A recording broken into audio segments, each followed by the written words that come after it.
etapa de las intervenciones por parte de los interpelantes. Vamos a escuchar al asambleísta Juan Cristóbal Lloret.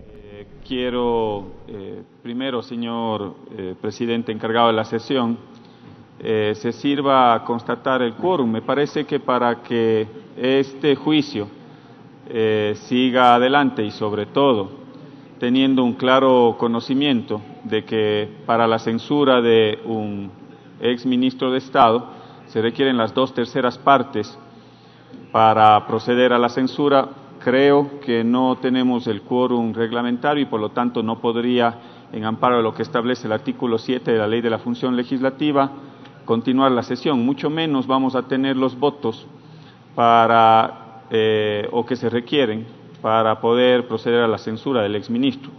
Con su venia, señor presidente, si es que se puede constatar el quórum reglamentario. Existe una solicitud de constatación de quórum. Secretario, por favor, proceda a constatar el quórum. Bien, mientras eso sucede, tendremos todavía algunos otros apuntes que se desprenden de lo que fue la participación del ex ministro de Cultura y Patrimonio, Raúl Pérez Torres, en el ejercicio de su defensa ante este pedido de juicio político planteado en su contra por los asambleístas Juan Cristóbal Lloret, de la provincia de Azoy, por la Revolución Ciudadana, y Lira Villalba, representante de la provincia de Tungurahua, también por la Revolución Ciudadana. Decía en su participación el exministro que sobre la asignación del presupuesto, que es materia del juicio político, la asignación del presupuesto para los distintos núcleos provinciales de la Casa de la Cultura, él deslindó responsabilidades. Para ello se respaldó en lo que determina el artículo 140 del Reglamento General de Aplicación de la Ley Orgánica de Cultura, que define la fórmula que permite la asignación de recursos, los mismos que dijo son consignados por el Ministerio de Finanzas y no por el Ministro de Cultura. Pidió que se rechace el juicio político instaurado en su contra, alertó que establecer responsabilidades políticas sin respaldo crean un peligroso antecedente para la consolidación democrática. Se presentó como un firme luchador en contra de la corrupción y cuestionó la Ley de Cultura que fue aprobada a finales del 2016. El asambleísta Juan Cristóbal Lloret, quien es uno de los interpelantes dentro de este juicio político que se sigue en contra del exministro de Cultura, Raúl Pérez Torres, ha solicitado la verificación del quórum en la sala para continuar con este trámite aquí al interior del Pleno de la Asamblea Nacional. Él ha manifestado que son 91 votos los que se requieren precisamente para dar paso a este pedido, a este proceso, y es por ello que ha solicitado que los legisladores se registren a través del sistema de curul electrónica y verificar si en efecto existe el quórum reglamentario para continuar con el desarrollo de esta sesión del Pleno 650.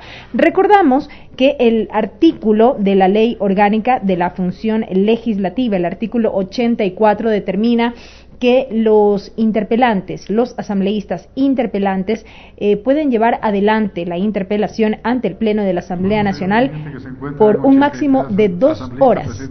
83 asambleístas presentes en la sala, existe el quórum reglamentario. Por favor, asambleísta Juan Cristóbal Lloret puede continuar con su intervención. Muchas gracias, señor presidente. Ojalá se puedan incorporar el resto de colegas asambleístas a lo largo de este proceso de juicio político. Voy a empezar mi intervención reconociendo y agradeciendo el trabajo desplegado por parte de la Asamblea Nacional, sobre todo en 2 comisiones que abocaron conocimiento de este tema. Primero, en la Comisión de Educación y Cultura, que la preside el asambleísta Jimmy Candel.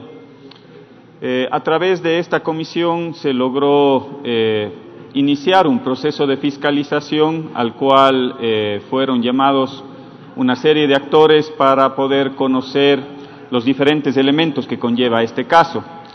Quiero rescatar sobre todo de la Comisión de Educación y Cultura una conclusión que me parece que es importante y que consta en este informe desarrollado por parte de los miembros de la comisión, a los cuales reitero mi reconocimiento a lo largo de este proceso de fiscalización. En la conclusión primera de la Comisión de Educación y Cultura se establece lo siguiente: se ha verificado el incumplimiento de las funciones del exministro de Cultura Raúl Pérez Torres al inobservar lo dispuesto en el último inciso del artículo 167 de la Ley de Cultura, así como aquellas obligaciones que tenía como servidor público, determinadas en el literal A y H del artículo 22 de la Ley Orgánica de Servicio Público, al evidenciarse que el referido exfuncionario público, cuando se encontraba en el ejercicio pleno de su cargo, no se pronunció a la consulta realizada por el Ministerio de Economía y Finanzas respecto a qué fórmula de distribución de recursos debía aplicar para la elaboración de la proforma presupuestaria 2017.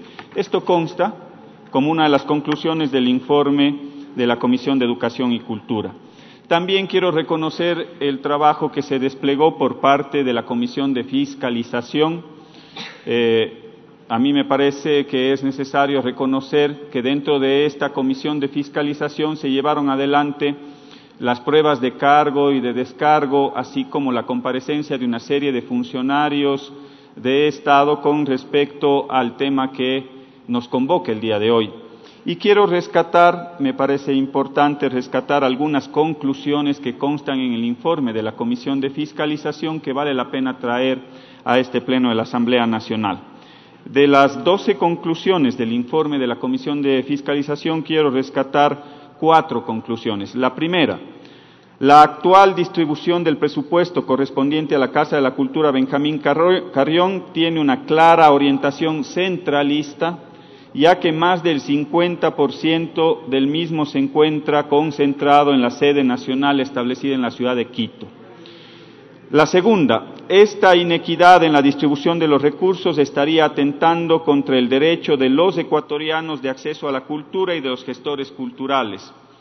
La conclusión número 4, de la documentación analizada y de la comparecencia del ex ministro de Cultura y Patrimonio, Raúl Pérez Torres, ante la Asamblea Nacional, se evidencia su voluntad de no acatar y oponerse a lo que dispone la Ley Orgánica de Cultura y su reglamento. Y terminaré con la conclusión sexta, que dice lo siguiente: el ex ministro de Cultura y Patrimonio no aplicó lo que dispone la Ley Orgánica de Cultura en cuanto a la distribución del presupuesto para la sede central de Casa de la Cultura Benjamín Carrión y sus núcleos provinciales, ni tampoco el Reglamento General de Aplicación emitido por la Presidencia de la República, lo que configura el causal de incumplimiento en sus funciones. Esto lo dice el informe de la Comisión de Fiscalización, en el cual están representadas las diversas fuerzas y tendencias políticas de esta Asamblea Nacional. Me parece oportuno, colegas legisladores, hacer una reflexión sobre el ámbito de la cultura. En la Constitución de la República se establece o se ubica a la cultura y el acceso libre a sus manifestaciones como un derecho inminente al desarrollo de los pueblos y las nacionalidades. Siendo así, colegas legisladores, colegas asambleístas, yo me pregunto, ¿se han presentado en otros territorios del Ecuador estas diversas manifestaciones culturales, las que son parte de su provincia, de las provincias a las cuales pertenecemos? ¿Estas representaciones culturales se han visto expresadas en otros territorios del país, del Ecuador? Es un interrogante que la tengo. ¿O esto es quizás un privilegio solo de ciertas ciudades? ¿O quizás solo de ciertas agrupaciones? Esa es otra de las dudas que tengo, y una duda mayor, colegas legisladores, y que tiene referencia a que la cultura es considerada como un derecho de un pueblo o un privilegio quizás solo de ciertas élites. Creo que son algunas interrogantes que deberíamos tener dentro del contexto de este juicio político. Este es un proceso de fiscalización amparado en el artículo 131 de la Constitución, que ha seguido el debido proceso conforme los artículos 78, 79, 80, 81, 82, 83 de la Ley Orgánica de la Función Legislativa, y que ha tenido la votación unánime, colegas legisladores, unánime en la Comisión de Fiscalización, luego de todo el proceso de sustanciación que se llevó adelante en la Comisión de Fiscalización. Al tratarse de un proceso de fiscalización desde la Asamblea Nacional, voy a referirme eminentemente a los argumentos técnicos, a los argumentos jurídicos y a los argumentos políticos para evidenciar el incumplimiento de las funciones del señor exministro de Cultura, Raúl Pérez Torres. No me voy a referir y voy a evitar utilizar adjetivos peyorativos o calificativos en contra del exfuncionario, como sí se ha dado en otras ocasiones en el Pleno de la Asamblea Nacional, en este Pleno. Yo, al menos de mi parte, no voy a utilizar ese tipo de adjetivos calificativos, peyorativos, en contra de la persona, del ser humano. Yo respeto como el que más, quizás incluso la carrera que el exfuncionario ha desarrollado desde el ámbito de la cultura, y quizás inclusive reconozco hasta un aporte que pudo haber realizado en ese ámbito, en el ámbito de la cultura. Eso no está en duda, colegas legisladores, eso no está en duda, pero sí voy a ser firme y solvente, sobre todo en evidenciar lo que tiene que ver con la gestión administrativa, que el mismo señor exministro de Estado que reconoce que no necesariamente esas fueron las virtudes por las cuales se le escogieron como uno de los representantes del gobierno de Lenín Moreno en la cartera de Cultura. Por lo tanto, colegas legisladores, sí voy a evidenciar precisamente esas falencias de carácter administrativo, ese desconocimiento posiblemente a las leyes de la República, que devinieron en un incumplimiento de funciones, porque no se asignaron los recursos necesarios a los diferentes núcleos de las casas de la cultura del país. Pero vamos a identificar cuál es el problema que está detrás de este incumplimiento de funciones. Y el problema que se deriva, por el cual se le llamó a juicio político, por el cual se sustanció en las diferentes comisiones, tiene que ver, colegas legisladores, con un elemento que es fundamental. Tiene que ver con la asignación de los presupuestos que debe de regir para los diferentes núcleos de Casa de la Cultura del país, en función de lo que establece la ley, las leyes de la República del Ecuador, y en función de las fórmulas que están establecidas en los reglamentos a la ley.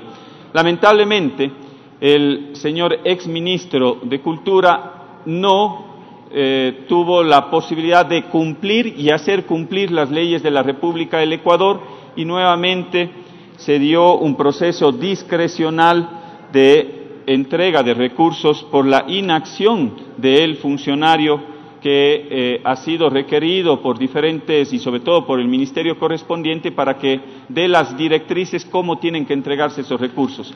¿Cuál es la afectación en el fondo, colegas legisladores? Hay una afectación importante sobre todo a la cultura.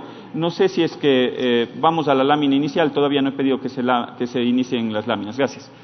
Hay una afectación a todos los gestores y actores culturales, sobre todo de los territorios, colegas legisladores, que hoy nos acompañan en este pleno. Y quizás vale la pena hacer un recuento de cómo inició este proceso de fiscalización. Porque este proceso de fiscalización inicia el 13 de junio del 2019 con un cambio del orden del día propuesto por una colega legisladora, por la asambleísta Lourdes Cuesta, ante una serie de preocupaciones que compartimos con el presidente de la Casa de la Cultura de la SUAY, el señor Martín Sánchez, quien nos expuso a los asambleístas de nuestra provincia la delicada situación que se daba en los territorios, fruto precisamente de esa distribución inequitativa y al margen de la ley de los recursos que les corresponde en función de las leyes de la República del Ecuador y que no han sido asignados. A través de ese proceso se direccionó a la Comisión de Educación y Cultura para que se puedan hacer el llamamiento al funcionario en ese momento, ministro de Cultura, Raúl Pérez Torres, el cual renuncia días después, el 26 de junio del 2019. Ha sido un largo camino el que ha recorrido, han pasado cerca de 7 meses, pero nosotros no podemos dejar las cosas a medias, colegas legisladores, y sobre todo, pueblo ecuatoriano, aquellos actores culturales que están pendientes del desarrollo de este proceso de juicio político. Porque detrás de estas intervenciones, detrás de mi intervención, de la compañera Lira Villalba, también hemos tenido la posibilidad de conversar en los distintos territorios y hay un común denominador, un tema de exclusión de una falta de asignación conforme a lo que establece la ley y los reglamentos de los presupuestos que tienen que regir para los diferentes núcleos de la Casa de la Cultura en todo el país. No es solo un problema de Azuay, no es solo un problema de Tungurahua, es un problema de las 23 provincias del país. Y a mí me parece que es importante sentar un precedente, más allá de que el señor Raúl Pérez Torres ya no esté en funciones. Hay que sentar un precedente importante para aquellos ministros que sí lo están, para que esos ministros que hoy están en funciones y los que vendrán seguramente tengan que respetar la Constitución y las leyes de la República del Ecuador. Nadie está sobre la ley, nadie está sobre los reglamentos a la ley y por lo tanto es obligación de los servidores públicos cumplir y hacer cumplir, también dice la Constitución, las leyes de la República del Ecuador. Ese es un tema importante porque aquí se ha dicho que no era una función de él la asignación de los recursos, pero sí es obligación cumplir, velar, porque se cumplan las leyes y hacer cumplir esas leyes, conforme lo que establece la Ley de Cultura y conforme lo que establece el reglamento a esa ley. Pero aquí también ¿qué es lo que está detrás, compañeros legisladores y pueblo ecuatoriano? Aquí se está pretendiendo sostener ciertos privilegios, ciertas canonjías propias del centralismo. Y también se pretende mantener ciertas cuotas doradas de la burocracia y el status quo de un minúsculo grupo de personas en desmedro de las grandes mayorías y sobre todo en desmedro del desarrollo cultural en las provincias, en los diferentes sectores y rincones de la patria. Eso es lo que está en juego con este proceso de fiscalización y de juicio político. Y antes de entrar en el tema específico del exministro de Cultura, creo preciso señalar lo que está establecido en nuestra Constitución, porque en este caso, al igual que en otros casos, hay un retroceso importante en lo que tiene que ver con un avance significativo a nivel de desconcentración y de descentralización que lo tuvimos hace algunos años atrás. Y es lamentable, digo esto, porque el espíritu de Montecristi, el espíritu de nuestra Constitución establece hacia dónde tiene que regir esos procesos importantes para el país, como son la desconcentración y la descentralización. Con ese antecedente, señor presidente de la sesión, me permito, si con su venia, que se pueda dar lectura para tener un cabal entendimiento y comprensión de cuáles son los aspectos que rigen en el ámbito de la desconcentración y descentralización a nivel del marco jurídico, se pueda dar lectura al artículo 227 de la Constitución de la República del Ecuador a través de Secretaría. Proceda, por favor. Interviene el asambleísta Juan Cristóbal Lloret en calidad de interpelante. 27. La administración pública constituye un servicio a la colectividad que se rige por los principios de eficacia, eficiencia, calidad, jerarquía, desconcentración y descentralización, coordinación, participación, planificación, transparencia y evaluación. Hasta aquí el texto solicitado, señor presidente. Muchas gracias, señor presidente. Es clara nuestra norma, es mandatorio en función del artículo 227, sobre todo en lo que tiene que ver con la administración pública, tiene que regirse por los principios de desconcentración y descentralización, entre otros. Con su venia también, señor presidente, quisiera que se pueda dar lectura al artículo 3, numeral sexto de la Constitución de la República. Se ha solicitado la lectura del numeral 3, del artículo 3, numeral 6 de la Constitución. Son deberes primordiales del Estado. Numeral 6. Promover el desarrollo equitativo y solidario de todo el territorio mediante el fortalecimiento del proceso de autonomía y descentralización. Hasta aquí el texto constitucional solicitado, señor presidente. Muchas gracias, señor presidente. Es evidente cuál es el espíritu de nuestra Constitución. La Constitución del 2008, que es el marco jurídico que rige el Estado. Y es evidente que se deben de impulsar desde la administración pública modelos de desconcentración y descentralización que lamentablemente hemos retrocedido en el Ecuador. Las nuevas concepciones, incluso en torno a la democracia como un sistema de gobierno, buscan hacerlo más participativo, orientado a modelos que busquen sacar el poder público desde el centro hacia la periferia, utilizando la adaptación de sistemas que busquen la desconcentración, la descentralización, brindando una interacción mucho más cercana a los ciudadanos. Y precisamente en función de ese espíritu, hace algunos años se llevó adelante procesos altamente desconcentrados y altamente descentralizados. Es más, a algunos gobiernos locales en los territorios se fortalecieron con algunas atribuciones y algunas competencias, precisamente orientado en función de lo que establece nuestra Constitución. Y también una atención desconcentrada a nivel de los diferentes ministerios que rigen en el Ecuador. Y ese nivel de desconcentración lo que logró es fortalecer esa cercanía, ese vínculo entre los ecuatorianos, entre los ciudadanos, entre el mandante y las instituciones del poder público. Tanto es así que en el año 2016 cerca del 90% de los ministerios y carteras de Estado tenían unidades desconcentradas en el territorio ecuatoriano.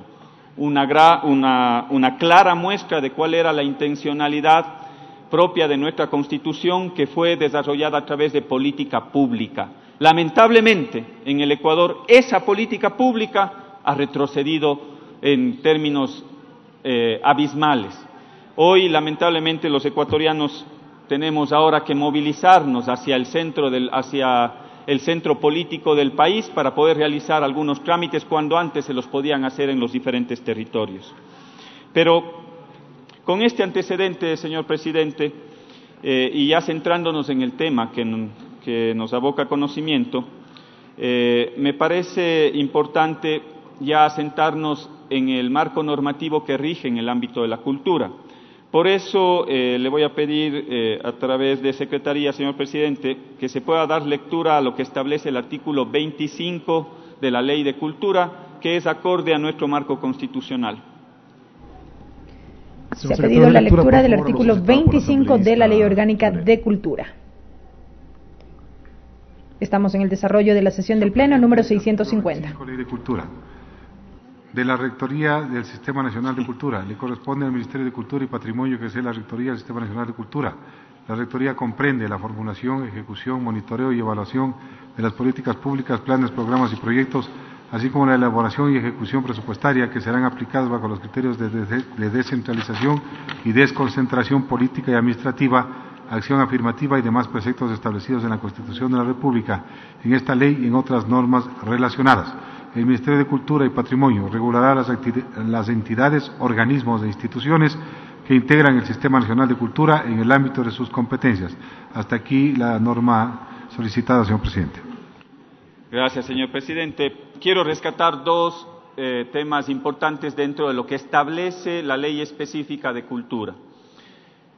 Cuando habla de la rectoría, el Ministerio de Cultura comprende la formulación, ejecución, monitoreo y evaluación de las políticas públicas, planes y programas y proyectos, así como la elaboración y ejecución presupuestaria. Esto es importante, colegas legisladores, por lo que acabó de decir el exministro de Cultura. Él dice que no era su responsabilidad el tema de la asignación de los recursos. Efectivamente, eso lo tiene que entregar el Ministerio de Finanzas. Sin embargo, el artículo 25 de la Ley de Cultura sí establece su responsabilidad directa con respecto a la elaboración y ejecución presupuestaria, y en la siguiente parte, en el párrafo final de este artículo, se establece que el Ministerio de Cultura y Patrimonio regulará las entidades, organismos e instituciones que integran el Sistema Nacional de Cultura en el ámbito de sus competencias.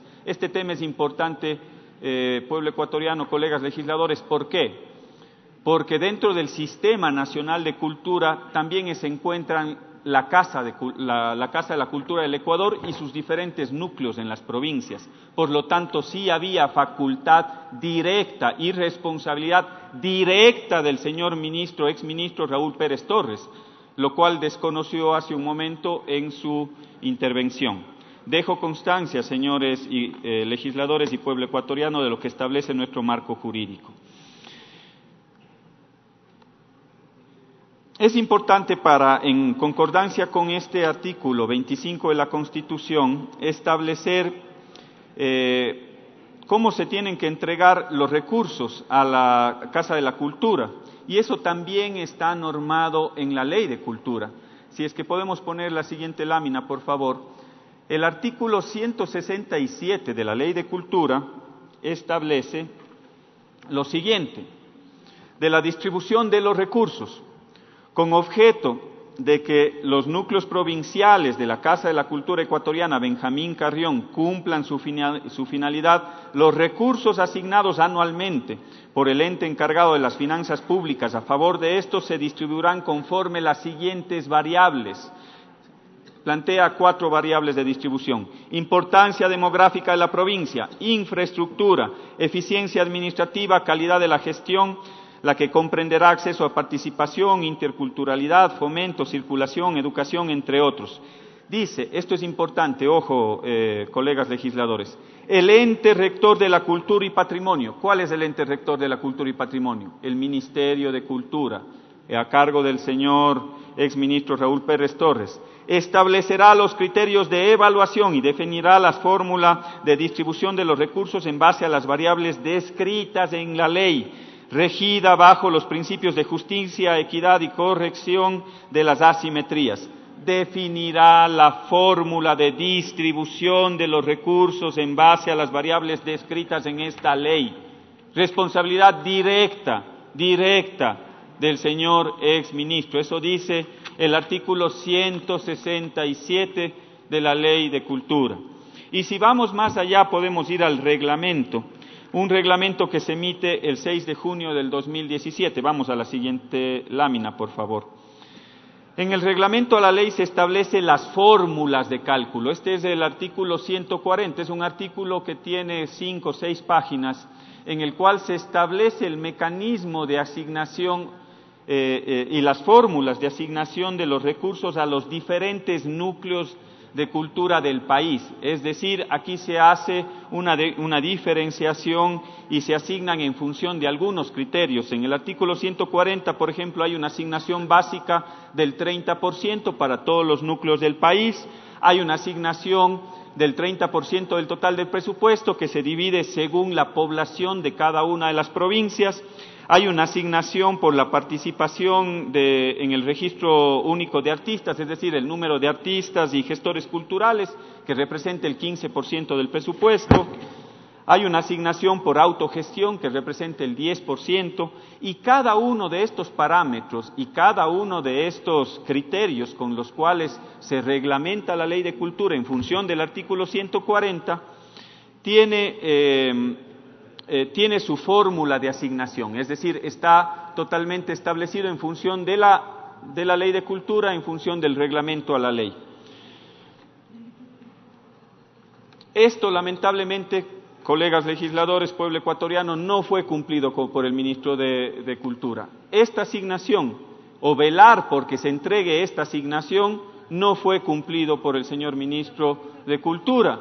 Lamentablemente, pese a que existían las fórmulas de cálculo, pese a que existían los parámetros y se establecían los valores en función de esos parámetros, lamentablemente no hubo la voluntad ni la intención por velar para que esos recursos lleguen a nuestras provincias, a las 23 provincias del país. Y ya les voy a demostrar más adelante en términos económicos eso que significó en retrocesos a nivel cultural y sobre todo en retrocesos para nuestras provincias en un proceso totalmente centralista, totalmente concentrador de los recursos. Si vamos a entrar precisamente en materia, en lo que tiene que ver con cuál es la afectación desde el punto de vista económico, en qué nos ha afectado a las 23 provincias del país la falta de aplicación de estas fórmulas, de este reglamento, de esta Ley de Cultura. Vamos, por favor, a la siguiente lámina, si son tan gentiles. Esta es la concentración centralista de los recursos. Ojo, colegas legisladores, y aquí quisiera pedir unos minutos de atención. Fíjense ustedes, este es el pastel en el cual se distribuyen los recursos para el país, para la Casa de la Cultura a nivel nacional. Hay un presupuesto de 15.858.771 dólares. Para Pichincha se establece una asignación de 640.000 dólares y para la sede nacional, ojo colegas legisladores, para la sede nacional se establece 7.468.000 dólares. Y para las 23 provincias restantes, para Guayas, para Manabí, para Azuay, para Tungurahua, para Napo, para Carchi, para Loja, se entrega apenas 7.749.000, porque no se aplicó la fórmula y los parámetros que les acabé de mostrar y de demostrar en lo que establece el reglamento a la ley. Así de desigual, así de concentrador es el modelo que se sigue aplicando, pese a que la ley daba inclusive unas transitorias en la ley para que en el 2018 se pueda hacer una asignación progresiva, 2018 y 2019, pero no se dio cumplimiento a ese cuerpo normativo porque no le dio la gana a un funcionario de Estado y que más adelante incluso nuestra compañera Lira Villalba podrá demostrarlo a través de sus propias intervenciones. Pero si es que vamos más adelante, esto cómo ha calado en los territorios. Y aquí yo quiero, y hemos recogido un video, a través de un video, de las notas en las cuales se da cuenta de la afectación en el ámbito cultural en los territorios. Por favor, si es que podemos correr el video. El asambleísta Juan Cristóbal Lloret solicita apoyarse en la proyección de un video como parte de su interpelación dentro de este juicio político. En cómo hablamos, en lo que comemos, en nuestros bordados, en las recetas de cocina heredadas de la abuela. La cultura se hereda, se transmite, se aprende, nos define como humanos. Si las proyecciones dicen que la cultura va a mover la economía del mundo, ¿por qué es en lo que menos invierten los gobiernos?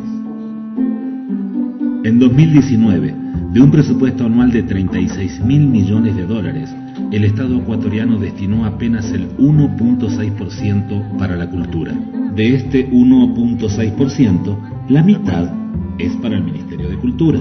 De esta porción, el 84% es para gasto corriente. Mantenimiento de infraestructuras, trámites burocráticos, sueldos, etcétera, etcétera, etcétera. Entonces, solo el 16% es para gastos de inversión. La otra mitad del 1.6% se divide en dos partes. La una se distribuye entre el IFAIC, el ICA y el Instituto de Patrimonio. La otra es para la Casa de la Cultura. Y ahí volvemos a dividir. Un poco más de la mitad es para la matriz y el núcleo Pichincha. Y lo que quedó para las 23 provincias restantes. Pero no es solo una cuestión de presupuestos. Hay un gobierno que desconoce la ley de cultura y los derechos culturales de la población también. Por eso, el 7A, marchamos.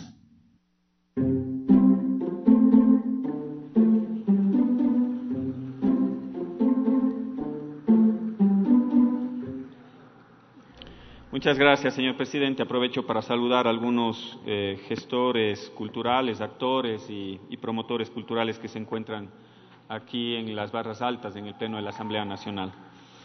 El video ha sido claro en el sentido de poder expresar esas inequidades que lamentablemente se dan por la falta de cumplimiento de una normativa que está vigente en el Ecuador. Ustedes dirán, de todo ese presupuesto que se queda en el núcleo central, seguramente tienen que ejecutarlo, tienen que realizar una serie de actividades. Pues bueno, colegas legisladores, por supuesto que tiene el núcleo central de la Casa de la Cultura Ecuatoriana que realizar una serie de actividades. Pero ¿cuáles son esas actividades? Las que dice la ley, pues no las que se me ocurre a mí como director o como presidente de la Casa de la Cultura. Y la ley establece con claridad cuáles son las atribuciones que tiene la sede nacional y los núcleos provinciales. Y es así que el artículo 152 de la Ley de Cultura establece lo siguiente: la sede nacional, ¿cuáles son las funciones? Planificar y articular la circulación de obras y bienes y servicios culturales y patrimoniales, así como procesos de activación de la memoria social en el territorio nacional e internacional. La coordinación, supervisión de la planificación, seguimiento, monitoreo y evaluación del trabajo de los núcleos provinciales. Ojo, colegas legisladores, planificar, articular, coordinar, supervisar. Esas son las funciones del núcleo nacional de la Casa de la Cultura. Para eso se están destinando los más de 7 millones de dólares. Ojo, aquí no ejecuta el núcleo central o la Casa Central de la Casa de la Cultura del Ecuador. Quienes ejecutan son los núcleos provinciales, porque según la ley, las competencias de los núcleos provinciales son las siguientes: la producción, circulación, acceso a las obras, bienes y servicios artísticos, culturales, patrimoniales, así como procesos de activación de la memoria social. Esas son las competencias que tiene tanto el nivel nacional como los diferentes niveles locales o provinciales. Y si es que vamos más allá, se tendría que revisar cuáles son las atribuciones que tienen cada uno de los entes, tanto en el ente nacional de la Casa de la Cultura como en los núcleos provinciales.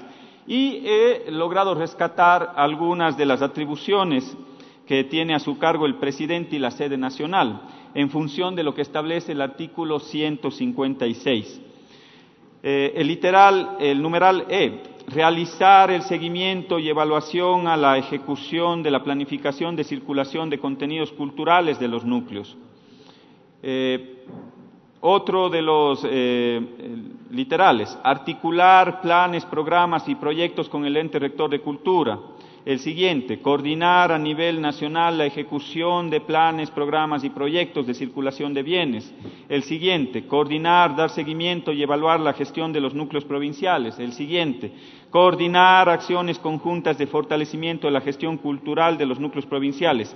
El siguiente, diseñar y ejecutar la programación nacional de los elencos de la Casa de la Cultura Benjamín Carrión. Este es el único específico que manda a ejecutar, cuando habla de la ejecución de la programación de los elencos de la Casa de la Cultura Benjamín Carrión. El resto de atribuciones del núcleo nacional tienen que ver con temas de coordinación, con temas de seguimiento, con temas de evaluación. Pero si vamos en contrario a lo que establece el artículo 156, ¿cuáles son las atribuciones que tienen los directores provinciales? El numeral E, elaborar e implementar la planificación y presupuestos anuales. El F, implementar planes, programas y proyectos y actividades. El G, elaborar programas y proyectos para estimular la creación, producción, promoción, circulación y difusión artística, cultural, patrimonial. El siguiente, generar programas para promover el acceso y el uso del espacio público. El siguiente, promover la circulación de contenidos culturales generados por los actores y colectivos culturales. El siguiente, difundir la cultura y la diversidad de expresiones culturales de los pueblos y nacionalidades indígenas, afroecuatorianas, montubias e incentivar los espacios del diálogo intercultural. El siguiente, impulsar procesos de activación, reconocimiento y circulación de la memoria social. Y el siguiente, gestionar y administrar los recursos financieros y el talento humano de la institución.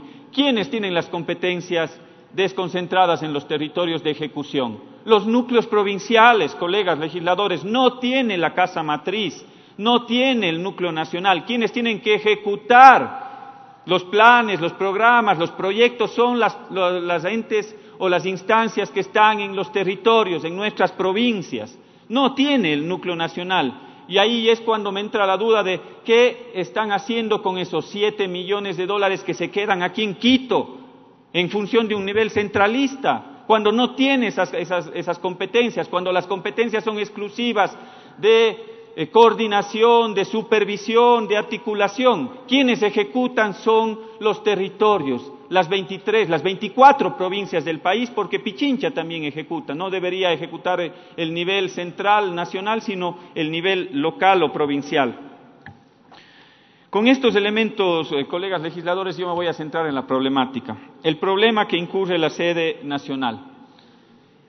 El presidente de la sede nacional no posee competencias de ejecución, así que no debe ni puede gestionar los recursos de los museos, de los teatros, de las bibliotecas, ni del editorial. La ley únicamente reconoce la gestión de los elencos, como lo acabé de demostrar a través de los artículos 156 y 165.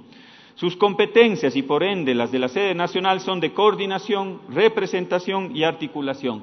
Sin embargo, en lugar de transferir los recursos que la ley obliga al núcleo de Pichincha y articular la distribución a nivel provincial de los mismos, la sede pretende seguir actuando como matriz, interpretando a la Ley de Cultura a su propio albedrío con el beneplácito del ex ministro de Cultura. Mientras tanto, los directores provinciales, que son los encargados de poder ejecutar, implementar, impulsar los procesos y proyectos y programas de fomento cultural, son los encargados también de administrar los recursos financieros y de talento humano. Sin embargo, al no cumplirse con lo que está establecido en la ley y en el reglamento, se genera una praxis en la cual los directores deben acudir a mendigar, a seguir golpeando las puertas en el centralismo de la sede nacional para que les puedan entregar los recursos a cuentagotas adicionales a los que están establecidos, y así han logrado inclusive coaptar el apoyo político en algunos núcleos del país. Yo no tengo empacho en decirlo. Algunos núcleos se han dejado vender por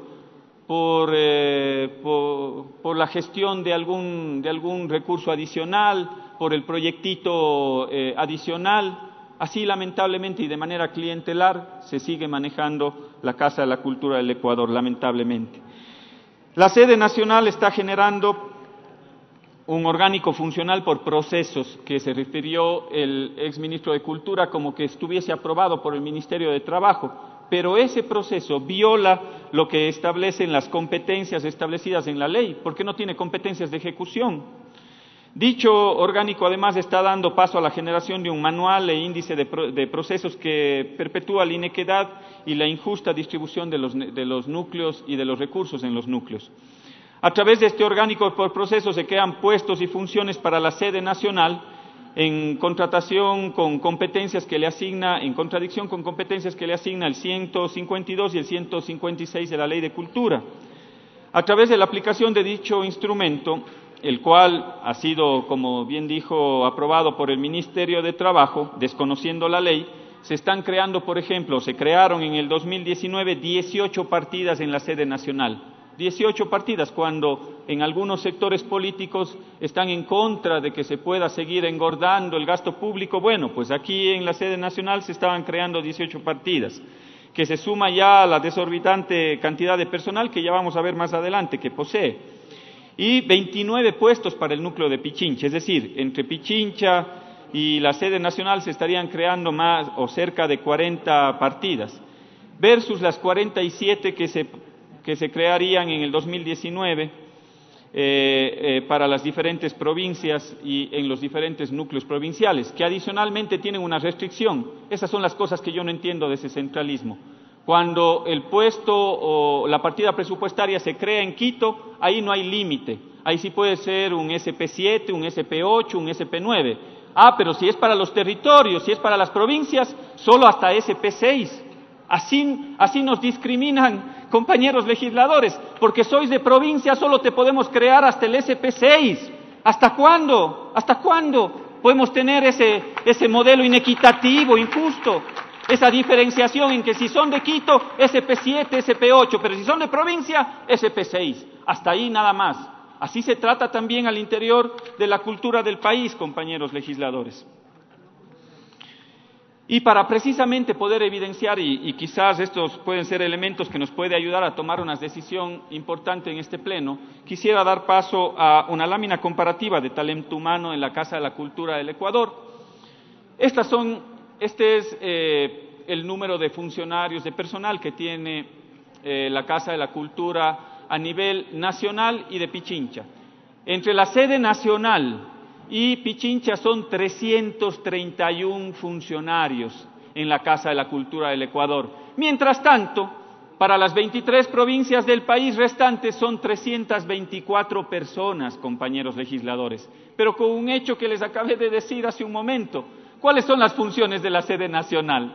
Planificar, coordinar, articular. Para eso se necesitan 331 funcionarios, es lo que yo me pregunto. Y mientras tanto, en nuestras provincias tenemos apenas 324 personas para las 23 provincias del país.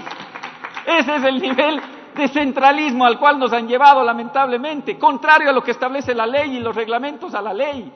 Y si es que vamos más adelante, en la siguiente lámina, podemos ver cuántas son las personas que existen en cada una de las provincias. Mientras en la sede nacional hay 300 funcionarios para las funciones que les acabé de destacar, para Azuay apenas hay 25, para Bolívar hay 13, para Cañar hay 17, para el Carchi, asambleístas del Carchi hay apenas 10, para Cotopaxi, asambleístas de Cotopaxi hay 16, Chimborazo 10, El Oro 22, Esmeraldas 17, Galápagos 5, compañeros de Galápagos. Guayas hay 45, Imbabura hay 8, Loja hay 14, Los Ríos hay 18, colegas legisladores de Los Ríos, mientras en la sede nacional hay 300. En Manabí hay 16, Morona Santiago hay 8, Napo hay 11, Orellana hay 12, Pastaza hay 16, Pichincha, que es la que tiene que ejecutar, yo sí voy a hacer una diferenciación. El núcleo provincial de Pichincha es el que tiene las competencias de ejecución. De esos funcionarios que están en la sede nacional, muchos deberían pasar a la sede de Pichincha, que tiene solo 31 funcionarios. En Santa Elena hay 8, en Santo Domingo 6, Sucumbíos 11, Tungurahua 8, colegas legisladores de Tungurahua, Zamora Chinchipe 8. Así se maneja lamentablemente en el ámbito del personal. Y si vamos más adelante en lo que tiene que ver con el tema ya económico y presupuestario, así han sido las asignaciones de la Casa de la Cultura del país. Ha habido una reducción evidente. Desde el año 2017 hasta el año 2019 de los recursos a cada una de las provincias se les ha ido recortando los recursos cuando la ley establece un régimen de transición. En la transitoria de la ley se establece que los recursos se irán asignados en función de la fórmula, de manera progresiva, dice la ley. Es decir, en vez de disminuirse los recursos para los territorios, según la ley, debían irse incrementando año tras año. Es decir, el año 2018 la asignación debía ser mucho mayor que la del 2017, al igual que la del 2019 mayor que la del 2018. Y si es que vamos más adelante, un comparativo de las asignaciones acorde al artículo 140 y el reglamento de la ley, esto es lo que deberían recibir nuestras provincias si se aplicara la ley, si se aplicara la fórmula que está establecida en el reglamento a la ley. Aquí no es que estoy en contra del señor Pérez Torres por su trayectoria, yo reconozco, insisto, reconozco la valía del exministro Raúl Pérez Torres en el ámbito de soporte cultural. ¿Quién puede desconocer? Pero este no es un tema personal, colegas legisladores, no es un tema personal. Más allá de la buena voluntad que pudo haber tenido el exfuncionario, el exministro de Estado, lamentablemente él no tuvo la firmeza y sobre todo la potestad y la firmeza para que se pueda hacer cumplir lo que dice la Constitución, la ley y el reglamento a la ley. Y les pongo el siguiente caso. Azuay recibió en el año 2019 $693,000. Debió haber recibido, conforme el reglamento y la ley, $964,000. Hay un perjuicio de $271,000. Yo sí reclamo por mi provincia, al igual que seguramente lo estarán haciendo los otros colegas legisladores de la provincia de la Azuay, porque no es justo. No es justo que habiendo una ley, que habiendo un reglamento, no se aplique esa ley ni ese reglamento. A Bolívar recibió 255,000, le correspondía 302,000. A Cañar recibió 372,000, debía haber recibido $606,000, compañeros y colegas de Cañar, $606,000. Al Carchi recibió 297,000, debía haber recibido 510,000. Cotopaxi recibió 227,000, cuando debía haber recibido $507,000. Chimborazo recibió 328,000, debía haber recibido casi el doble, 611,000. Imbabura recibió $448,000, debía haber recibido 742,000. Loja recibió 334,000 cuando debió haber recibido 674,000. Pichincha recibió 640,000, debió haber recibido 3,332,000 para que el núcleo de Pichincha ejecute ese presupuesto. Tungurahua recibió $284,000 cuando debía haber recibido 589,000. Santo Domingo, una de las principales perjudicadas con la falta de implementación de esta ley, colegas legisladores de Santo Domingo. Santo Domingo recibe $164,000 en el 2019, debió haber recibido $675,000. Fíjense ustedes, una de las provincias con una de las poblaciones más altas del país, que recibe apenas $164.000 cuando debió haber recibido 675.000. El Oro recibe 448.000 cuando debía haber recibido 505.000. Esmeraldas, 327.000 versus $723.000. Aquí nuestra colega me preguntaba hace un momento, y esta es la mejor respuesta que podemos darle. Esmeraldas, 327.000 cuando debía haber recibido 723.000, más del doble. Guayas, colegas legisladores del Guayas, apelo a que revisen estas cifras. Guayas recibe $1.068.000 cuando, según la ley y el reglamento, debía recibir $2.132.000. Los Ríos, 334.000 versus $630.000. Manabí, 388.000 versus $908.000. O sea, es casi el triple de lo que debe recibir en función de la ley y el reglamento. Así se perjudica a las provincias en función del centralismo, ese torpe centralismo, lamentablemente. Santa Elena, 204.000 versus 481.000. Morona Santiago, 187.000 versus 363.000. Napo, 176.000 versus 292.000. Pastaza, 280.000 versus 456.000. Zamora Chinchipe, 232.000 versus 478.000. Sucumbíos, 303.000 versus 388.000. Orellana, 318.000 versus 343.000, y termino con Galápagos, que recibe 292.000 versus $305.000. Si estos son los números, veamos qué está pasando en el territorio. Colegas legisladores, les invito a ver el siguiente video con su venia, señor presidente.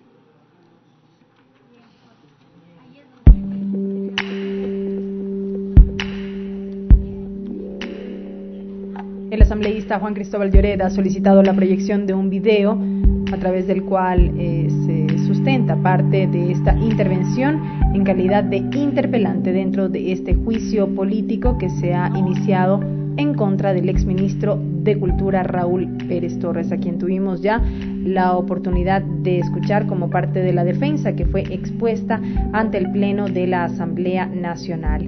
Corre el plazo establecido, el tiempo establecido en la Ley Orgánica de la Función Legislativa para escuchar precisamente a quienes han solicitado este juicio político. En este caso, el asambleísta Juan Cristóbal Lloret, asambleísta por Azuay, por la Revolución Ciudadana, y en lo posterior escucharemos también la intervención de la asambleísta Lira Villalba. Ella representa a la provincia de Tungurahua, también por la Revolución Ciudadana.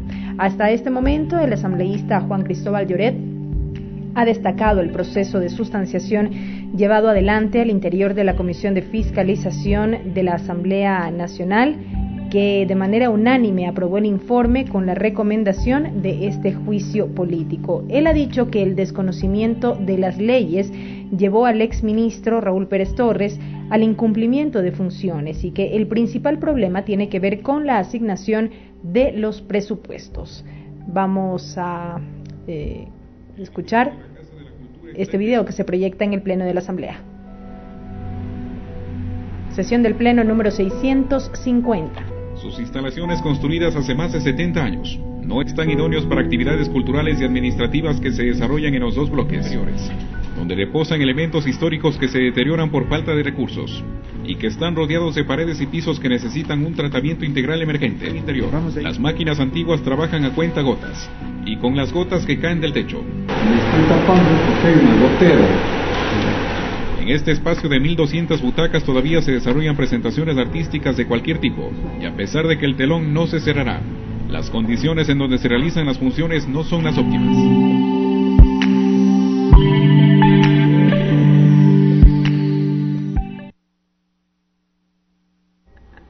Estoy por terminar, señor presidente, colegas legisladores, y quiero terminar exponiendo algunos hechos que considero que son relevantes dentro de este caso. Porque lamentablemente en la desesperación por defender ese status quo que tiene cierto sector arraigado en Quito, cierto sector cultural al interior del núcleo central de la Casa de la Cultura, llegaron al extremo, colegas legisladores, en una sesión de junta plenaria. ¿Qué son las juntas plenarias? La Junta Plenaria es la máxima instancia en la cual se reúnen todos los núcleos de las diferentes casas de cultura del país con el nivel central, y es la máxima instancia. Pero llegaron al extremo, colegas legisladores, este es un tema muy grave porque evidencia un total desconocimiento de la ley, pero sobre todo en esta Junta Plenaria, que es la máxima instancia de la Casa de la Cultura, con la presencia del ministro, en el entonces ministro Raúl Pérez Torres, se decidió declarar, escúchenme bien, esto es de Ripley, se decidió declarar la inconstitucionalidad del reglamento general vigente, con el voto salvado, sí, del ministro Raúl Pérez Torres, pero él participó de esa sesión y tomaron la decisión, escúchenme bien, esto es de Ripley, y esto no lo vamos a ver sino en algunos elementos de Ripley de la historia política de este país. La Junta Plenaria toma la decisión de declarar la inconstitucionalidad del reglamento y lo ponen precisamente en las resoluciones de Junta Plenaria de sesión ordinaria del 21 de junio del 2017. Este es el acta, para que ustedes conozcan, el acta de resoluciones de la Junta Plenaria de sesión ordinaria. En el numeral tercero dice: aprobar con el voto salvado del ministro Raúl Pérez Torres el oficio número CCEPN 2017 de 15 de junio del 2017 remitido por el presidente Camilo Restrepo Guzmán al ministro de Cultura y Patrimonio, mediante el cual se fundamenta y analiza jurídicamente la inconstitucionalidad e ilegalidad del Reglamento General a la Ley Orgánica de Cultura, coligiendo su inaplicabilidad. Es de Ripley. Esto lo decidió la Junta Plenaria de la Casa de la Cultura Ecuatoriana el 21 de junio del 2017.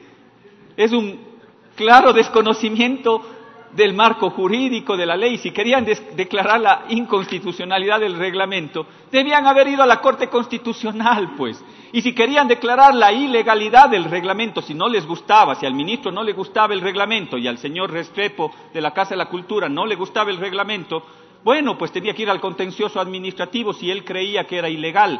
Pero no pueden tomarse esa atribución una Junta Plenaria, pues, colegas legisladores. Un claro desconocimiento a la ley de Ripley. Yo nunca lo había visto, les digo con sinceridad.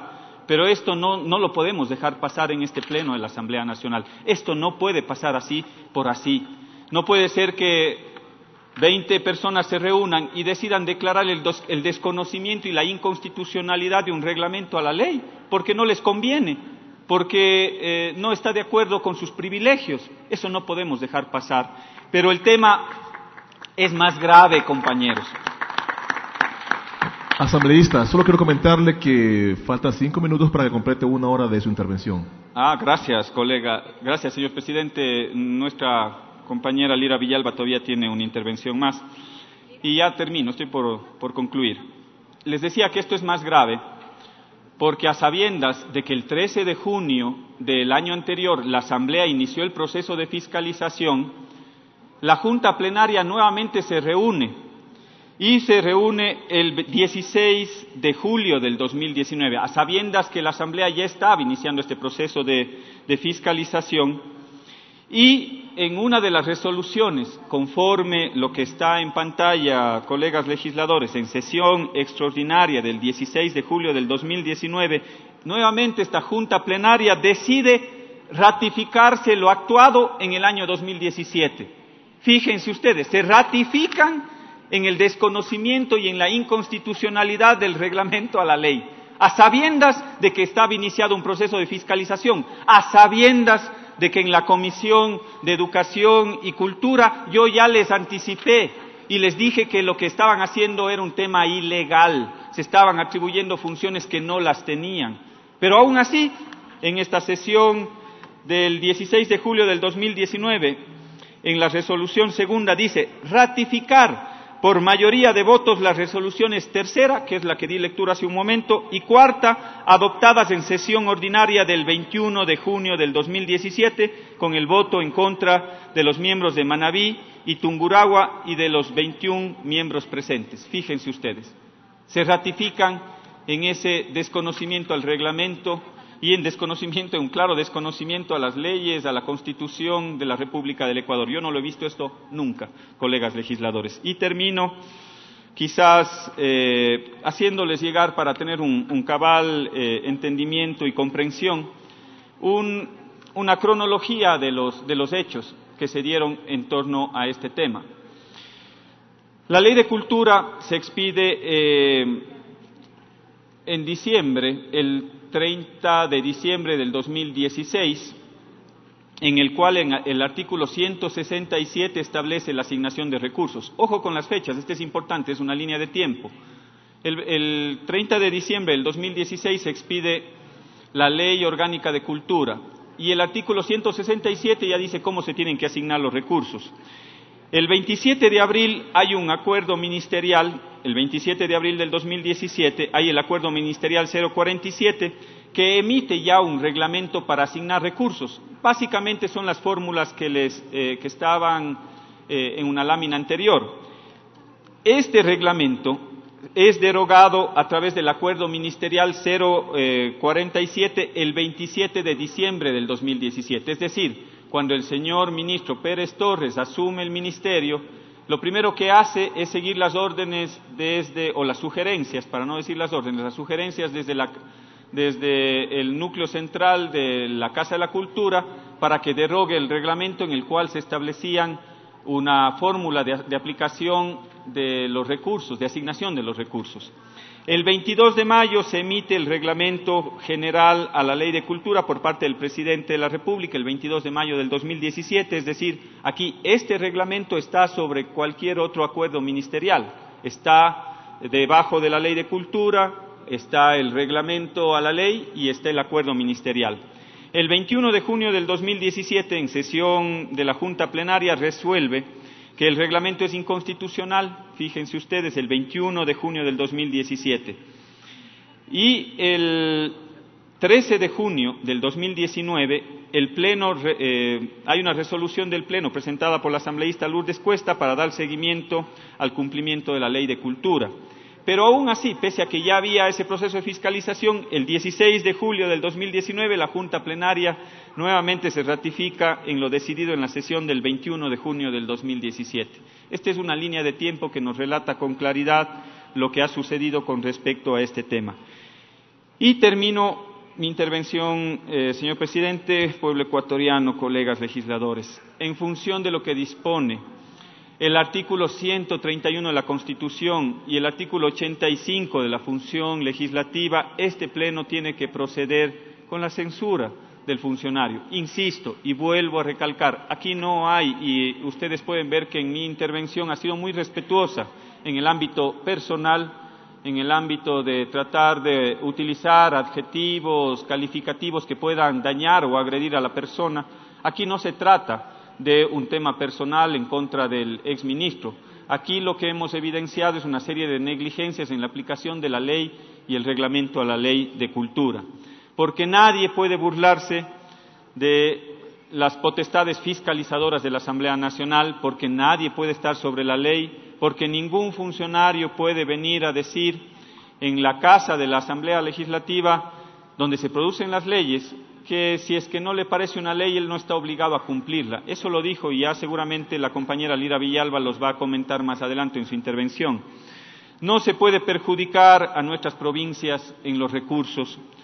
No podemos volver a tener provincias de primera y provincias de segunda. No se puede retroceder a un Estado centralista, concentrador. No se puede jugar ni poner en riesgo el patrimonio cultural que reposa en los diferentes territorios del país. No se puede generar ese modelo de distribución inequitativa de los recursos. Por eso es necesario, compañeros legisladores, que se siente un precedente en el Ecuador. Un precedente importante, sobre todo para que el nuevo ministro de Cultura cumpla lo que está establecido en la Constitución, cumpla lo que está establecido en la Ley de Cultura, cumpla lo que está establecido en el reglamento a la ley, porque si no, no me temblará la posibilidad de poder llamar también a juicio político al actual ministro de Cultura si es que no se da un cabal cumplimiento de lo que establece nuestro marco jurídico. A mí no me temblará la posibilidad de poder generar ese proceso de fiscalización. Y quizás termino con una intervención de Benjamín Carrión, uno de los idealistas precisamente de la Casa de la Cultura, quien fue su primer presidente, el cual nos expone una frase que sin lugar a duda nos debe llevar a la reflexión y precisamente en este momento en el cual esta Asamblea Nacional tiene que tomar una decisión.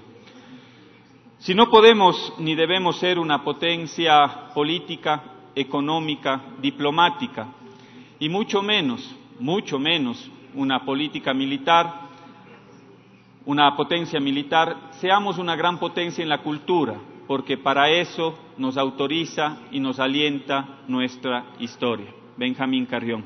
Muchas gracias, colegas legisladores, señor presidente. Gracias a usted, asambleísta Lloret.